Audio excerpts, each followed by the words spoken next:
அதே நேரத்துல உயர்நீதிமன்ற நீதிபதி மேல ஏத்தலாம்னு சொல்லிட்டு அனுமதி கொடுத்திருக்காங்க. தமிழ்நாட்டில் மதத்தின் பெயரால் முரண்பாடுகளை அரசியல் செய்வதற்கும் முரண்பாடுகளை கூர்மைப்படுத்தி மக்களிடையே பதற்றத்தை உருவாக்குவதற்கும் RSS மற்றும் சங் பரிவார் அமைப்புகள் தொடர்ந்து முயற்சித்து வருகின்றன. அவர்களைப் போல நீதிமன்றத்திற்குள்ளே இருந்து கொண்டே அந்த வேலைகளை செய்து கொண்டிருக்கிற நீதிபதி அவர்களின் நடவடிக்கைகள் மிகுந்த அதிர்ச்சியை தருகிறது. அவர் தொடர்ந்து இதுபோன்ற அதிரடி தீர்ப்புகளை தந்து தமிழ்நாட்டில் சட்டம் ஒழுங்கை சீர்குலைக்கும் வகையில்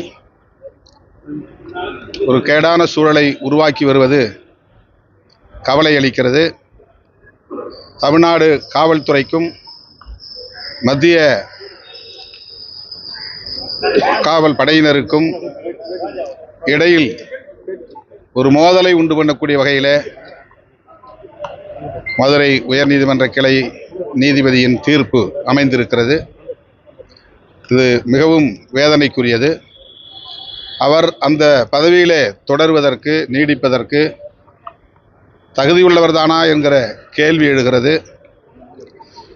மிகவும் பொறுப்பு வாய்ந்த அதிகார பீடத்தில் அமர்ந்திருக்கிற அவர் சட்டம் ஒழுங்கு ஆகியவற்றையும் கவனத்தில் கொண்டு நீதி வழங்கும்படி வேண்டுகோள் விடுக்கிறோம். அவருடைய நடவடிக்கை அதிர்ச்சி அளிக்கக்கூடியது மட்டுமல்ல, கண்டிக்கத்தக்கதுமாகும். நாடாளுமன்ற கூட்டத்தொடரில் கலந்துக்க போறீங்க, என்ன மாதிரி பிரச்சனைகள்லாம் எழுப்புறதுக்கு